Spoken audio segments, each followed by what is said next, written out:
So you're listening to us with your ears, and you normally do that through one of the many podcast avenues that are available to you out there on the internet. And we had a very quick little discussion here about not including YouTube as one of those. But if you're really passionate about it, you could always just give us money on Patreon. And then when we get enough money, we can go back to having video podcast editing as well. I mean, if you're really into that scene. This is really good news for your ears. It's bad news for your eyes. And if you prefer your eyes, use your hands to give your bucks. Guys, this is the most promotion I've ever seen Sandy and Chris doing. It is a red letter day. Season 5. I've used it all up. Season 5. We're until next year. We're gonna push this sucker. I've been thinking about it for 6 months. And that's what I came up with.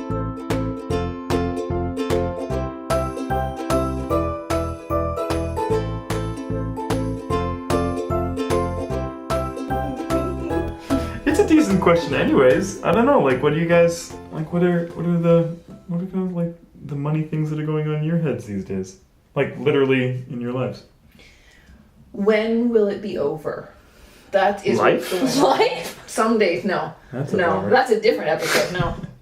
No, you know how you're always like, oh, in just maybe like 2 more years. Oh yeah. Things will be totally, and not in an aspirational way, in really a math way. In 2 more years. So it's not about in 2 years I'll be happy. It's in 2 years. It's in 2 years we will have more than $300 a month to spend on groceries, gas, clothes, school things. Yeah. All the things. And then, like, the stove stops working. Or the van stops working. Which, it's universal. It is a universal experience. Right, but it just feels like van. another 2 years. It's not always 2 years that gets added to it, but it just feels like every time you feel like you're making progress and time is going by and you're just doing the same old boring things. Yeah. Awesome. Yeah.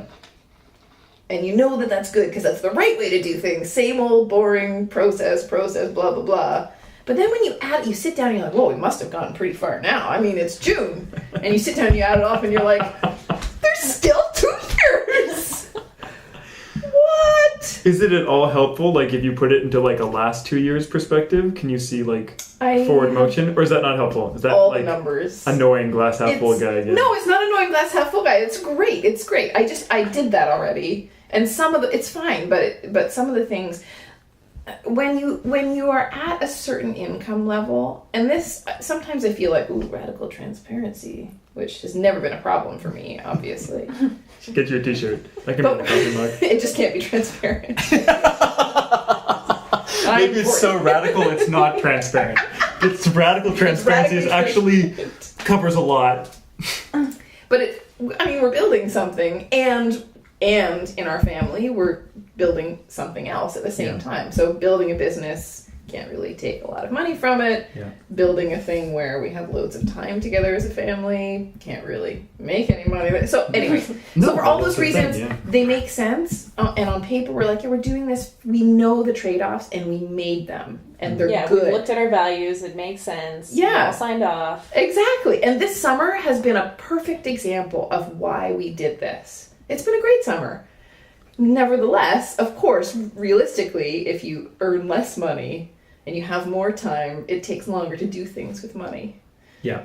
So, and sometimes that feels really discouraging, and other times it feels like, yes, we're living our life now. We're not putting it off till... Anyway.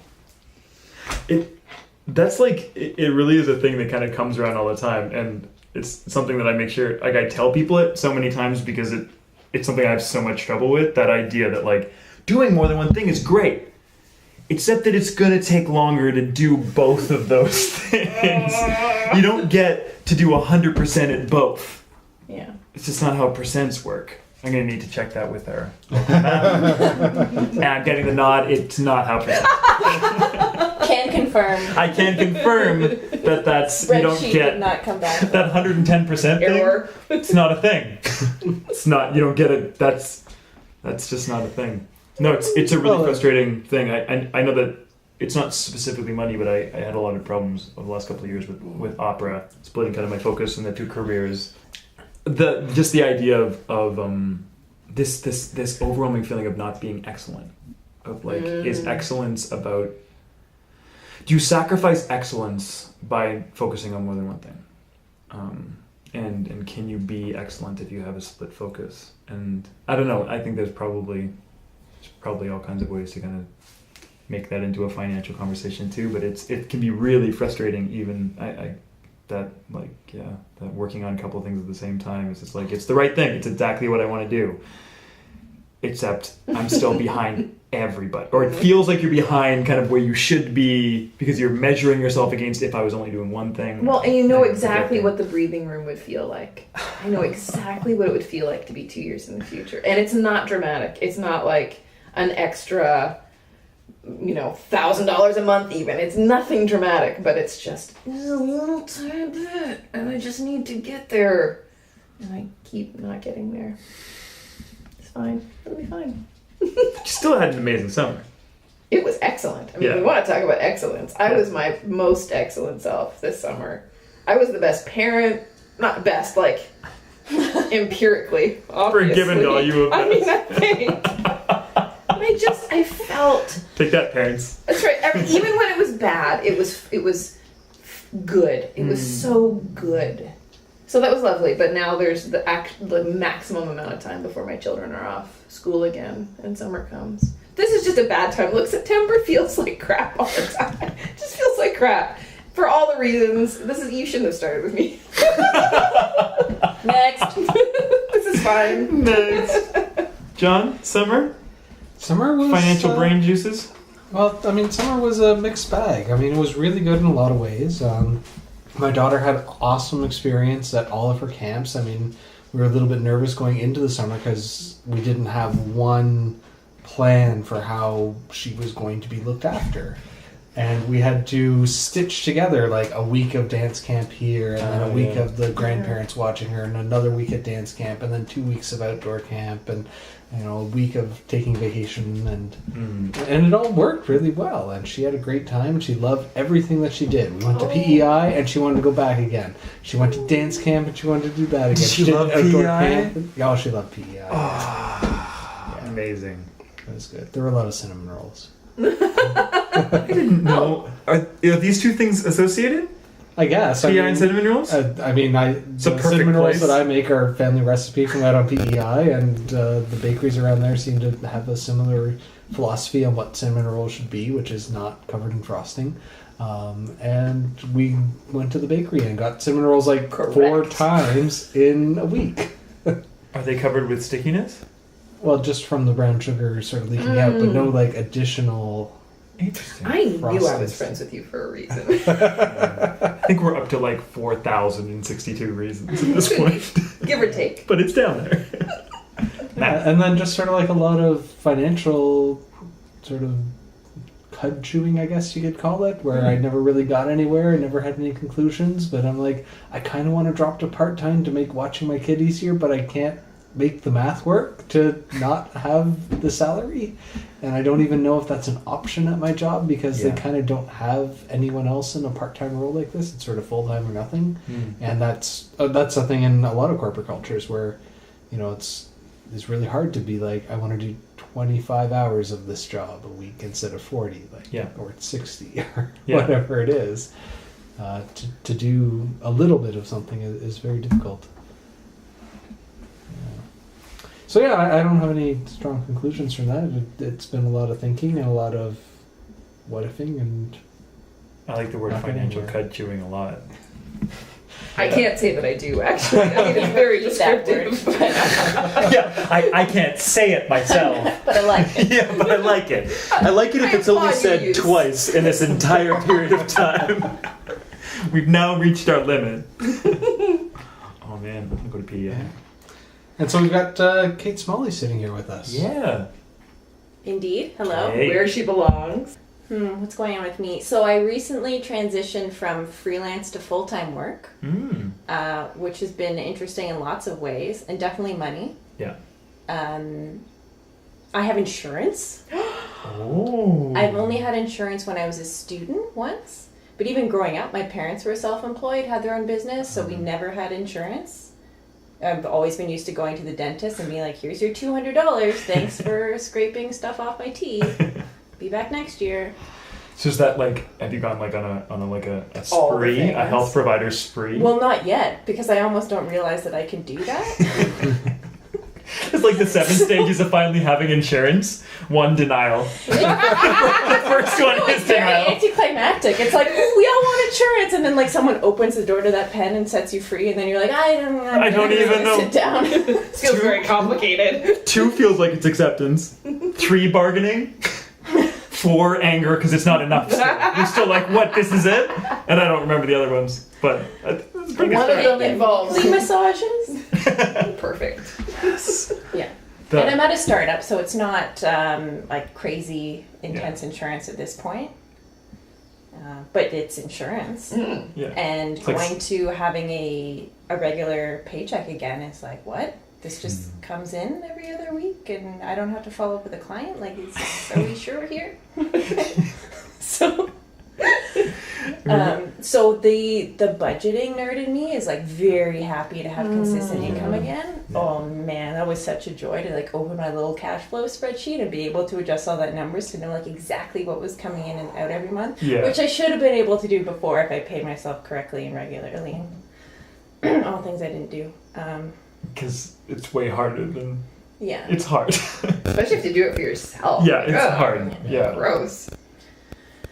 Yeah, and the whole what you're saying about just split focus Yeah. and that sort of how many things can you push forward at one time and how to prioritize money, time, and energy. Yeah. And a thing I've started doing because I now plan like monthly and quarterly is I track focus areas. Like here's kind of priorities I have right now and never have more than 3 in a month. And this year, 2018, I have 5. And I wrote down in that area of my life, like, this is what I want. That might be a number goal. Like, I had written one for income. For sure. At the time being self-employed. And, like, this is how I want to feel about that. So I had these focus areas. And then my budgeting is not, like, food out, entertainment. I budget a lot by values, almost. Like, Interesting. so and I track my time. So my time tracking, my priority tracking, and my budget thing will all kind of like line up. So I can say like, hey, I made self-development a priority this year. Am I putting my time and money towards that or not? And I can kind of check in with myself on a monthly basis. So I found that a really interesting thing to do. Interesting. Okay, so... Sorry, I'm just trying to conceptualize like how that actually works because I love that a lot. So it's like setting priorities and knowing what those priorities are. And then if you're tracking time and money, you can just basically say... Like if I would say that business development is a priority for me. So, and then I might track time and like I'm involved in a couple group programs or a course and here's how much time I spent on that this week or here's how much time I spent like reading or studying that week. Totally. And I've kind of said, I've carved out in my budget that, okay, Kate, you have permission to spend $50 a month on this or $100 a month on it, whatever it is. And then to be able to look back and say, oh, you actually put money, you said this was important to you in 2018 and you said it was important because you wanted to feel such and such a way or you wanted to get to a certain point in your career, not just saying like business development, but why is that actually important to you? Okay, great. You gave yourself permission to spend X dollars on that and time and you've actually, so every month when you go and you kind of set out priorities, you've said, all right, like every Tuesday night, this is when I work on my course or study or whatever it is. And I found that a good way to give myself permission to do things too. And even like creative expression is one of my things. So if I were to take a sewing course, now I'm not feeling guilty that, oh, you spent $200 on that and you're going to do that every Tuesday for 2 months. Like, shouldn't you be doing something else there, Totally. Kate? It's like, no, you said this was important to you, so let's do it. I've been thinking about the word permission a lot over the last, like, I don't know, a little bit. Let's say a month. It doesn't really matter. It's really good. It's such a good, I don't know, it's just something about it, like, really resonating with me. And, like, I've been using it a lot with clients, too, just to be like, because it's really what a plan gives you. One of the best things they need to be like, no, you said this was super important, so just like go forth and guilt not. That's cool. That's really, really awesome. Yeah, so that's been a better way for me to look at tracking money too than just in buckets that don't necessarily mean much to me. Yeah. So is there kind of in that realm of buckets, is there, because I always find, and maybe I'm just thinking about the wrong way when I think about like bucketing for values, there's always this bucket that's like, I don't know, just stuff I have to spend. Mm-hmm. You know what I mean? Like there's like so is that just kind of like and everything else kind of thing, or? I'll still break that out in kind of, I guess, what my fixed cost would be for the month. Totally. Like I still have my phone bill in there. Like I have no word to make that better than what it is. Yeah. Well, sometimes like clients will be like, "Oh, I guess that really connects to this in my life." You're like, you don't have to work that hard. It's just you just need a phone. But if it's amazing for you, then that's great. But yeah, okay, that makes sense. Yeah, for me, it would be more having a category that's like self-development. So Yeah, that might totally. be books. And you kind of might know what that means for you. And that could be different for other people. Or a category that's business development. So Yeah. if I'm taking a course, I signed up for a freelancing course a couple months ago. So that would be under that. And instead of saying like clothes, personal care, beauty, I say for me. Yeah. So the stuff I bought for myself and for others. So that's like gifts for other people, that's donations, that's kind of, I like so that. that's ways I bucket it down, and I can break it down within that too, Yeah. but it's just easier for me than saying, you know, like clothes, beauty, toothpaste, Yeah. all these little things. Like this is something I bought for me, this is something I bought for someone else. I wish people would spend a little bit more time. This goes to the just general wisdom about budgeting or expense tracking or whatever, that these are just the natural categories, and that's how people track their spending. And I find that when people spend just a little bit of extra self-reflective time, just like yours, or in ours it's money we have to spend and don't have a choice on how it's spent, and money we still have to spend but at least we get to choose how. And then there's some other like little things, but mostly it's those two categories. And for me, I don't care about the other stuff. It's interesting as like a data project, but for most people, they really don't care how much they spend on toothpaste. It's not important. It's what the parent category, and again, it doesn't have to mean something specific, but it has to be meaningful in the sense that when you look at the number of what you spent there, you learn something from it. Yeah. I really like that. And I'll say health for me, which encompasses like food, gym, if I'm buying any supplements. I like that a lot. Yeah, that's interesting. It's just like, because it's I think it's really tempting sometimes when you're helping somebody kind of figure out how to get their mind around cash flow. It's easy to use default categories because people understand those, and yet I wonder if helping people or letting people just kind of have some agency, more agency in kind of what some of those categories might be, just might help people find themselves in it. Even silly, like even just like silly differences might just mean just a little bit more connection with it and really a connection with their lives. What about you, Chris? What did you do this summer? I got married this summer. Yeah, you did. Yeah, I did, which has nothing to do with money because you guys know. Yeah, totally free. Weddings are free. It's great because a lot of people talk about how they're not, but in fact, when you mention that you're having a wedding, everybody's like, "No, that's free." Yeah, obviously. They're just really happy for Common you. understanding. It's funny though. I think, it's a super expensive thing, and it definitely cost lots of dollars, lots of savings dollars. But we both ended up kind of afterwards just being so happy to have spent every dollar. Like there really wasn't. There were areas where we could have, like afterwards, we were like, oh, I guess that wasn't as important, or this is my one annoyance from the wedding is that one of my jobs is a very boy job. I was in charge of buying the beer. And so I went to lots of craft breweries and I bought lots of interesting beer. And then we rented like a fridge to have in the tent because we had an outdoor wedding, so we had it in the fridge. But I guess people thought it was like behind the bar and nobody drank my craft beer. Oh. People drank my backup beer No. that was like not behind the thing. You didn't put any work into I just- backup beer. It wasn't good, or it was fine, but I just should have presented it better. But wait, did they drink all the backup beer? And did somebody come to you and be like, oh no, Chris, there's no beer left? And you're like, no, I saved the best beer for last. Oh, like in some kind of like a biblical kind of parable style. That Oh, would've been good. he doth leaveth the best wine for... Oh, yikes. Okay, steer sharp turn away from that. No, it was a little frustrating. No, I'm talking about my wedding. Like, that was an example of one thing. I was like, I guess I could have spent many hundreds of dollars less on beer because that didn't get drunk. I should have put it in the... Seth would have found it. he would have found it and he would have enjoyed it and it would have been lovely. Appreciated the crap out of it. Right? Let's pretend that happened. Yeah, I will.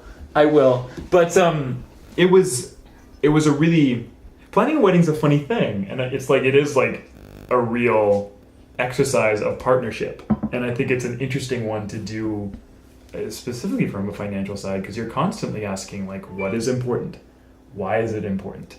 Why is this important to you? Is this important to me? Is this like, how many dollars worth of importance does this have? And what is this experience? And like, what are the more important things? And what is less important? And do you line up on that? And how do you compromise in the other areas? And luckily, Mimi and I line up on lots of those things. And so that was easy in some ways, but kind of having that conversation, putting on a big event for your family and friends.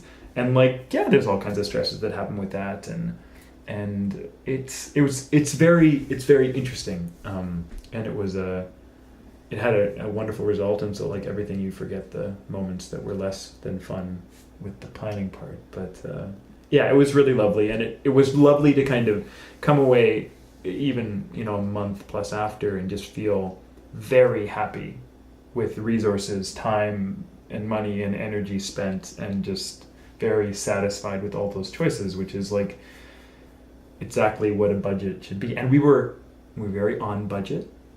We were like a little under budget, but like Unheard of. look, it depends what the budget is, right? It just means It was that $100,000. we were realistic budgeting. Anyone that's less than budget. Is very, very realistic budgeting all the time. Just kind of going back in and like planning for, what if this happens and what if this happens, and so it's nice to fall in plan, and that's not stressful, and to know that it's fine, and to know that it could be afforded, and all of those things. So that was a really nice thing. And then we got to afterwards spend a large portion of August we had a couple more friends' weddings and some more parties, and like I did some work, like an intense week back in Toronto of like checking in with clients and stuff, but like really being able to afford to take the better part of 6 weeks off, which was from like 2 weeks before the wedding till like September long weekend, was pretty amazing. And yeah, like I'm catching up a little bit now, and this like getting back into the mode in September and all that stuff. But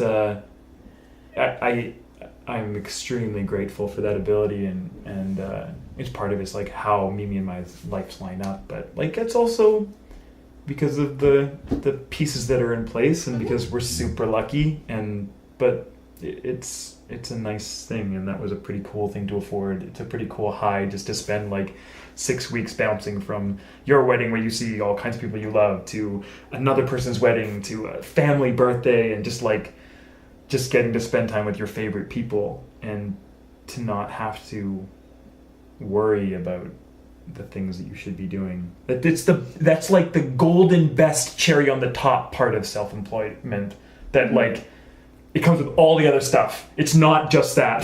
Yeah. Oh goodness, it's not just that. But sometimes you can, when it's really important, you have the freedom to kind of maybe do some stuff. You have more options. Maybe that's a better word than the freedom, which sounds like just do it. You can you have more levers to move. Yeah, so it's been a good summer. It feels like it's been a super long summer because there's been so many experiences in it, and it's that's ridiculous. No summer is a long summer. That's insane. Summer would have to last from April to October. Your comment has been vetoed. Yeah, but it's like it was not long. It's not long as close to too long in like the way you say it. And it's not what I mean, but it's I mean like when I think back to the beginning of the summer, that feels like a long time ago. It feels like a timeless summer. It feels like there's things out of time in it, It feels like there's just... Well, it's because you have shed your chrysalis as a single man, and now you are a husband. I'm sure that everybody can hear how different I am. It's just, they are... Night and day. It's just night and day. It's just really super, super different. I'm the truest form of myself. And I'm uncomfortable. So we're pumped about this next season. Oh yeah. Yeah. Mm-hmm. Yeah. Oh. know. We haven't burned it all down. It's the job is still in front. There's more things to burn, so yeah. More and more things to talk about. Like, Yeah. it's not all burnination. Like We burninate the countryside. peasants and their thatched cottages. But that's all. That's the only things we're going to burninate. Very self-contained. If you want to find us in other places that are not here, I am over in a lot of different places. I have a book called The Value of Simple. You can find me at valuesimple.ca. I also have a course that helps teach people how to invest. It's Practical Index Investing. And then other than that, I spend some of my time as a science writer and editor for the Techna Institute in Toronto. Sandi Martin is a fee-for-service financial planner. You can find her at springplans.ca. And what am I forgetting, Sandi? I am on Twitter sometimes. you can find Kate on Twitter too. Where else can we find you, Kate? Probably the easiest is katesmalley.com, and I have links to all my stuff there. And the person derailing the conversation most of the time, I'm Chris Entz. You can find me at ragstoreasonable.com. And I'm a fee-for-service financial planner and opera singer who works with creative folks and other people with crazy non-traditional income streams.